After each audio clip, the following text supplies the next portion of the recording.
शताब्दी तक 500 वर्षों की चित्रकला की उन्नत परंपरा को जीवित रखने का श्रेय पाल, जैन, गुजरात एवं अपभ्रंश शैलियों को जाता है। इस वीडियो में हम पाल, जैन और अपभ्रंश शैली के विषय में चर्चा करेंगे। पाल चित्रकला 9वीं से 12वीं शताब्दी तक बंगाल में पाल वंश के शासकों धर्मपाल और देवपाल के शासनकाल में विशेष रूप से विकसित होने वाली पाल शैली की चित्रकला की विषय वस्तु बौद्ध धर्म से प्रभावित रही है।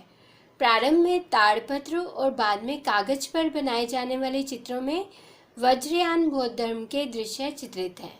दृष्टांत शैली की प्रधानता वाली इस शैली ने तिब्बत और नेपाल की चित्रकला को भी प्रभावित किया है। इसका प्रमुख केंद्र पूर्वोत्तर भारत ही रहा है, परंतु वर्तमान में इस शैली के चित्र देश के विभिन्न भागों में स्थित संग्रहालयों में देखे जा सकते हैं। सम्राट हर्ष के पश्चात बंगाल की शासन व्यवस्था लगभग 100 वर्ष तक बिगड़ी रही और 730-740 ईस्वी के मध्य बंगाल की जनता ने विद्रोह आरंभ कर दिया। बंगाल की जनता ने गोपाल नामक एक व्यक्ति को अपना राजा चुन लिया और बंगाल में शांति स्थापित हो गई। जनता के द्वारा निर्वाचित राजा गोपाल ने दक्षिण बिहार तक अपना राज्य स्थापित कर लिया। राजा गोपाल बंगाल के पाल वंश का प्रथम शासक था। गोपाल के पश्चात उसके उत्तराधिकारियों में राजा धर्मपाल और देवपाल ने साम्राज्य को अधिक सुदृढ़ बनाया।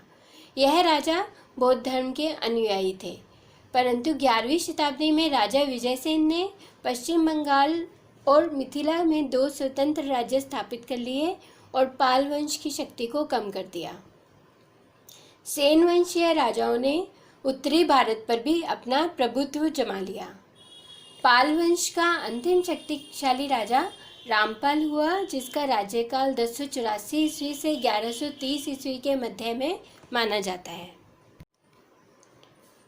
पाल पोथियाँ बंगाल तथा बिहार में लिखी गई 10वीं शताब्दी के महायान बौद्ध धर्म से संबंधित अनेक पोथियों में चित्र प्राप्त हुए हैं।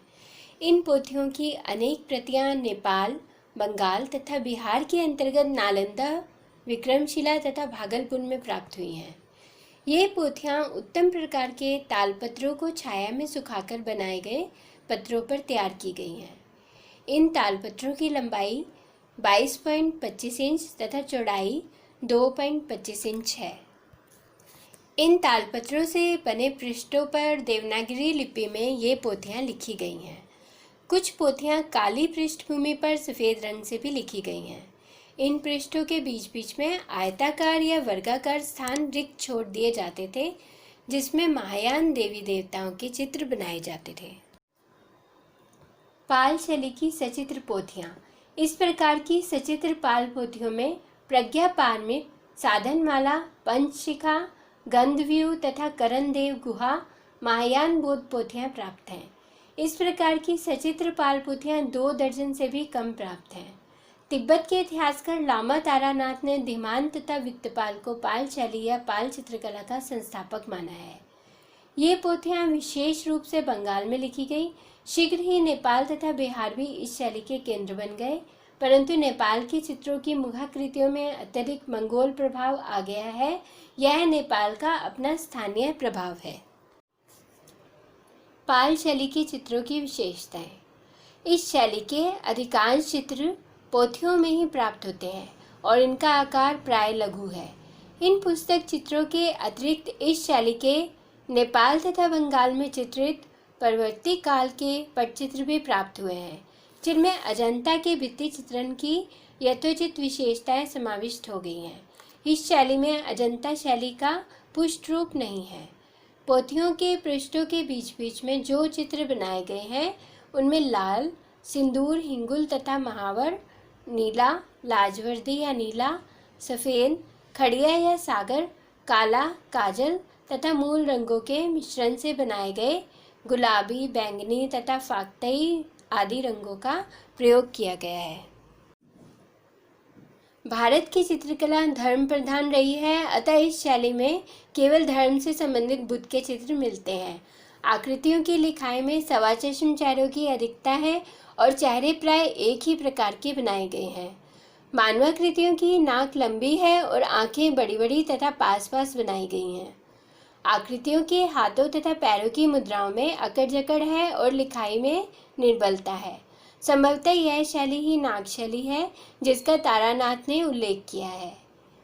चित्रों में आकृतियों की सीमा रेखाएं काले रंग से बनाई गई हैं और ऐसा प्रतीत होता है कि तुलिका के स्थान पर निब का प्रयोग किया गया है, क्योंकि रेखाओं में कोमलता नहीं है और मोटाई बराबर है।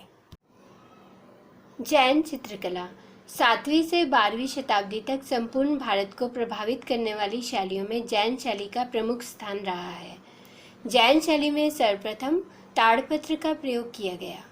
जैन शैली का प्रथम प्रमाण सित्तनवाल की गुफा में बनी उन 5 जैन मूर्तियों से प्राप्त होता है जो 7वीं शताब्दी में पल्लव नरेश महेंद्र वर्मन के शासनकाल में बनी थी। भारतीय चित्रकलाओं में कागज पर की गई चित्रकारी में उनका प्रथम स्थान है। जैन चित्रकला शैली पर मुगल और ईरानी शैली का प्रभाव पड़ा है।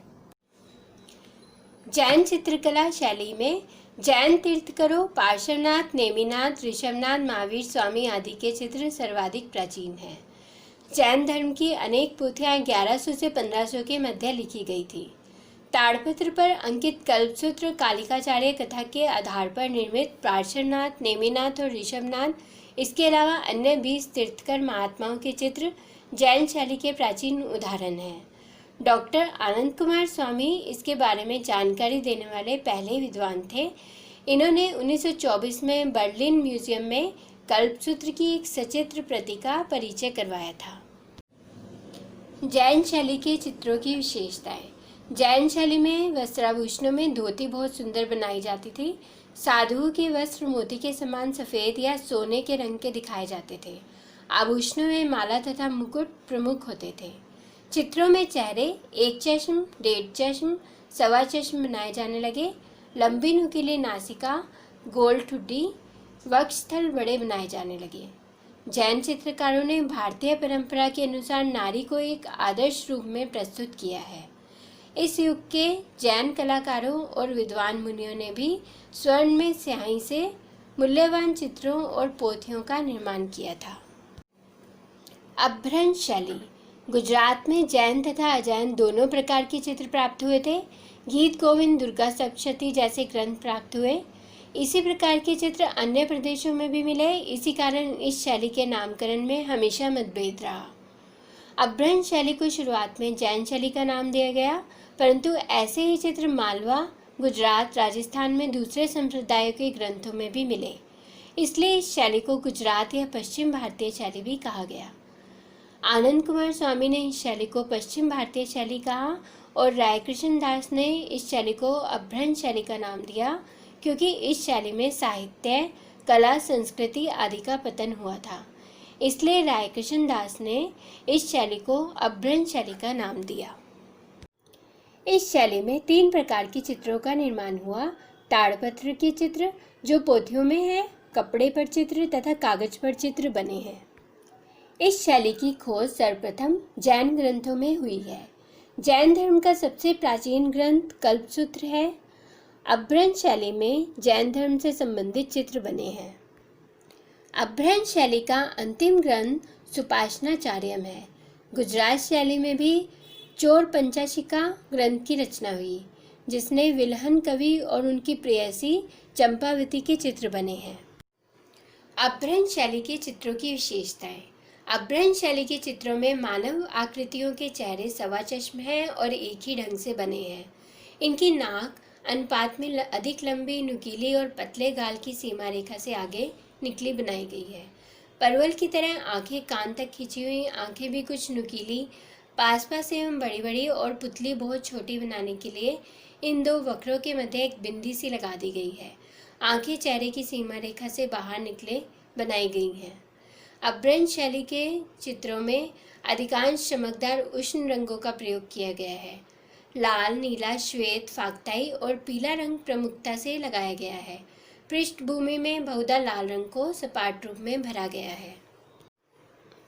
जैन तीर्थंकरों के अनेक रूपों में भिन्न भिन्न प्रकार के रंगों का प्रयोग हुआ है। महावीर की आकृति में पीला, पार्श्वनाथ की आकृति में नीला, नेमिनाथ की आकृति में काला और ऋषभनाथ की आकृति में स्वर्णिम वर्ण रंगों का प्रयोग हुआ है।